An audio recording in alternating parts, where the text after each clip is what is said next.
اگر کوئی شخص رمضان المبارک کے مہینے کے اندر روزے دار اپنی بیوی کے ساتھ زبردستی جمع کرنے کے لیے، بستر کرنے کے لیے اسے آمادہ کرے اور اسے تیار کرے، تو اس صورت میں دیکھا جائے گا کہ بیوی اس کی راضی ہے، اپنے رضا و رغبت سے اس کے لیے تیار ہوئی ہے، تو دیکھا جائے گا تو اس صورت میں بیوی اور شوہر دونوں پر روزے کی قضا اور کفارہ لازم ہوگی۔ لیکن اگر بیوی راضی نہیں تھی لیکن شوہر نے ہی اپنی بیوی سے زبردستی جمع کرنے کے لیے اور بستر کرنے کے لیے اسے آمادہ کیا ہے، تو اس صورت میں شوہر کے اوپر ہی قضا اور کفارہ لازم ہوگی۔ قضا اور کفارہ دونوں چیز کیا ہے؟ قضا کا مطلب یہ ہوتا ہے کہ رمضان مبارک کا مہینہ گزرنے کے بعد اب اسے ایک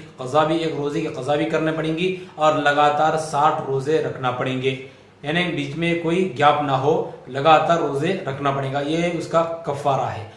اور اسی طرح سے اگر بیوی راضی تھی تو بیوی پر بھی قضا اور کفارہ دونوں لازم ہوں گے، لیکن اگر بیوی راضی نہیں تھی تو شوہر کے اوپر ہی قضا اور کفارہ لازم ہوگا، اور بیوی پر صرف قضا لازم ہوگی، کفارہ لازم نہیں ہوگا۔